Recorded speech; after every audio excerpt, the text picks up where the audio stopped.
Good morning, everyone. This is Nathan Lindorf with The Rational Independent, and we're going to dive into one of Trump's trials that has come to a head.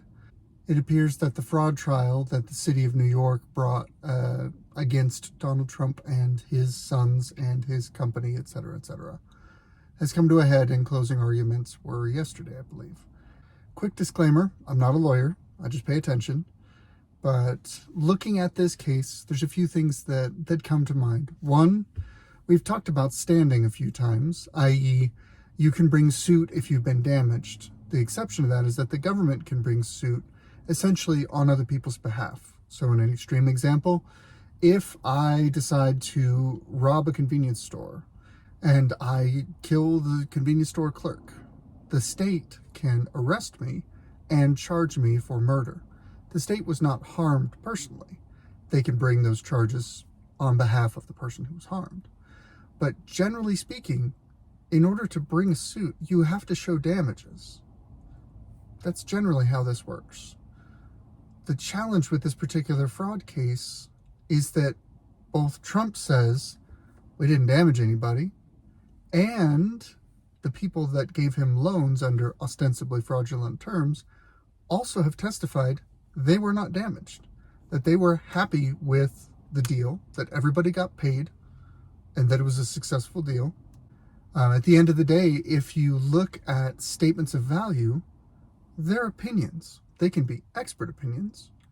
That's why appraisers get paid so much. But at the end of the day, they're just opinions. In spite of that backdrop, the state of New York is effectively making a power move here to try and dismantle Donald Trump's organization's operations within the state of New York. They're actually trying to seize operational control of the Trump real estate organization in the state of New York, using this case, using this kind of framework of looking at it through a lens of fraud as a pretext to do so. It's terrifying when you think about it. Set aside what you feel about Donald Trump for a second, and just think about what it means if a willing buyer and a willing seller engage in a transaction, and both parties are happy with the outcome.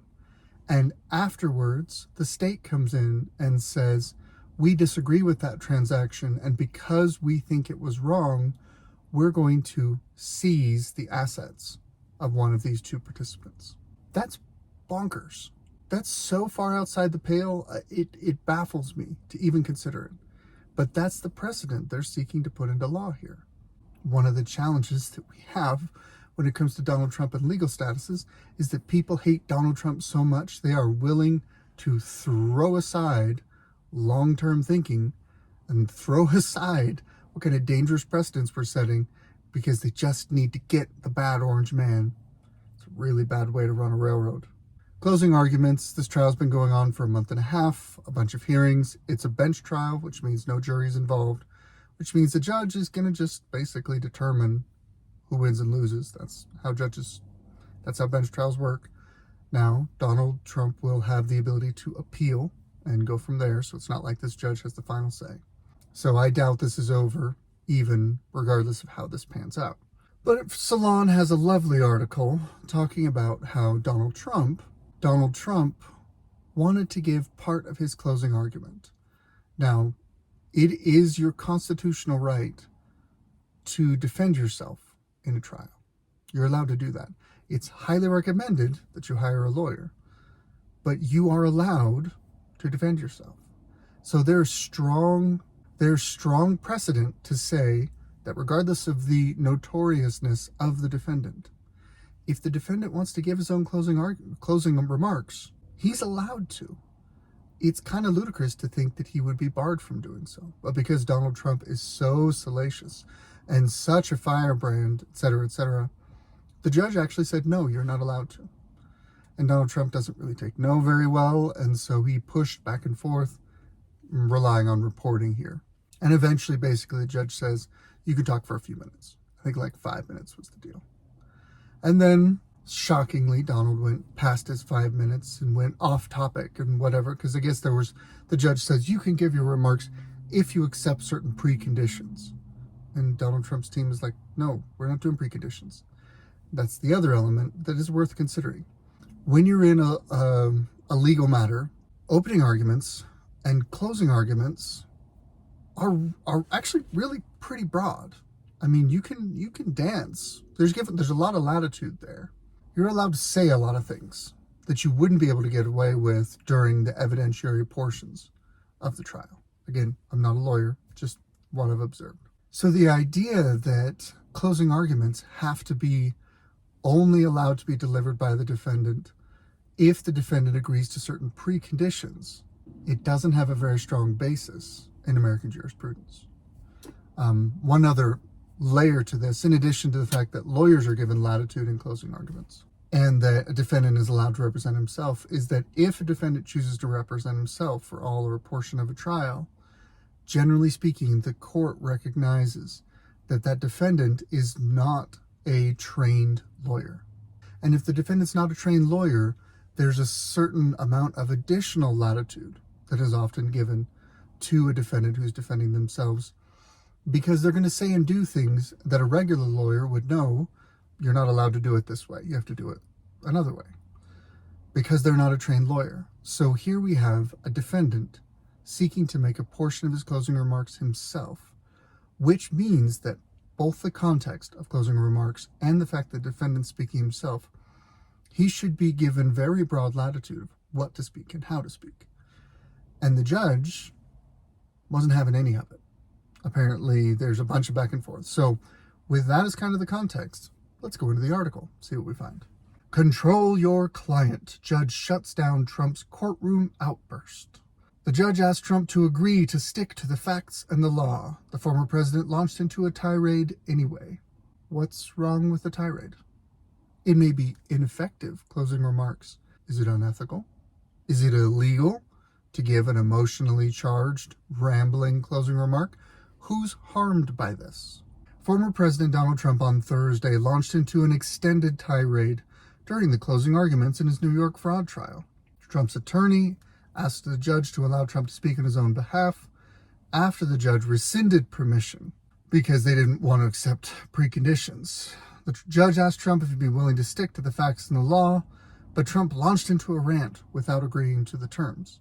Other than a power trip, I don't really see what's wrong with this. But of course, we need to characterize Donald Trump as an outburst, as manic, as bombastic, as rambling, as a tirade. I mean, look at the words that they choose. And Donald Trump says, well, I think, Your Honor, this case goes outside the facts. The financial statements were perfect. The banks got all their money back. They were as happy as can be. In other words, there were no damages. Trump ignored the judge's instruction, claiming that the case is a political witch hunt that should be set aside. Probably true, from where I stand. We should receive damages for what we've gone through. I doubt that'll happen.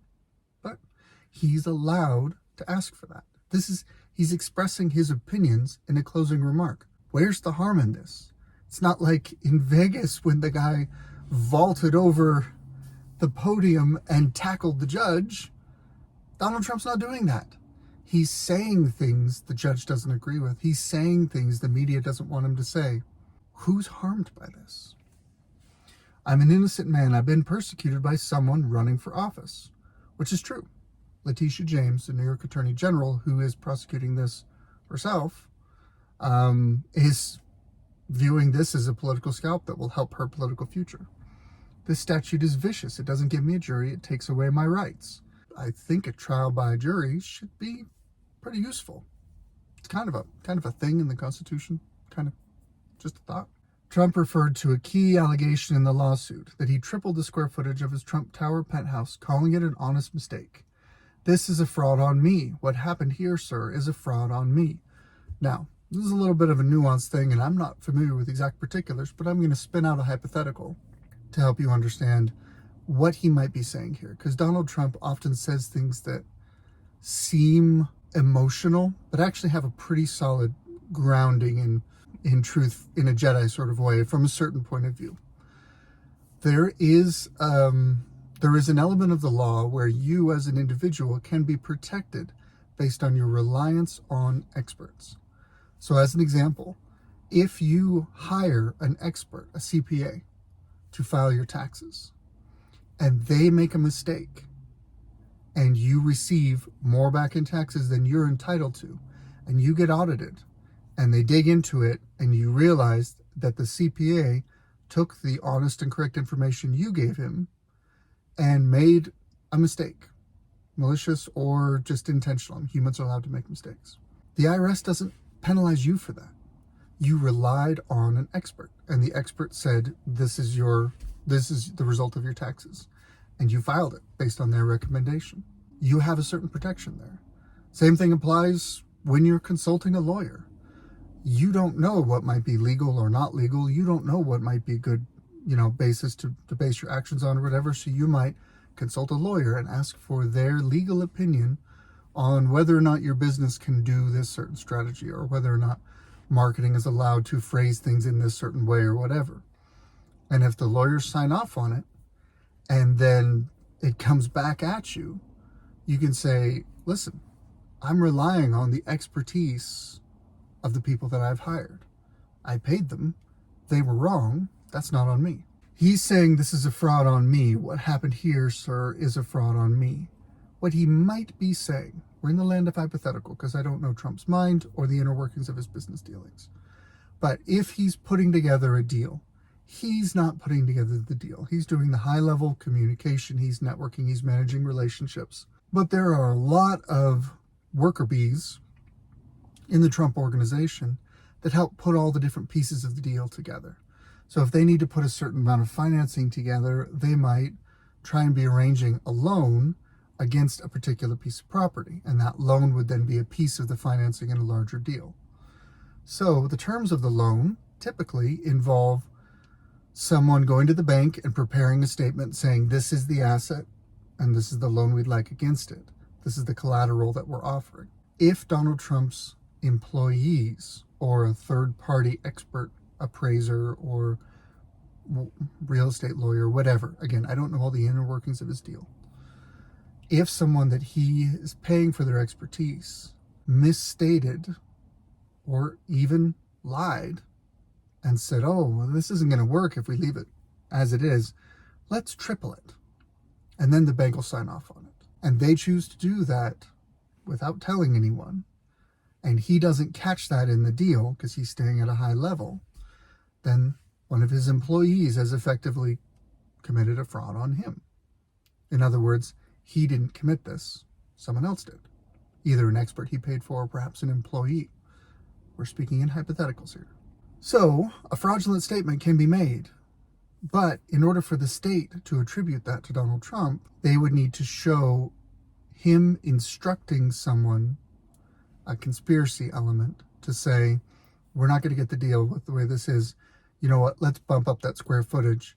That'll allow the bank to sign off on this deal. And if they have proof of him doing that, then yeah, that's fraud. But if they don't have a fraud case against him.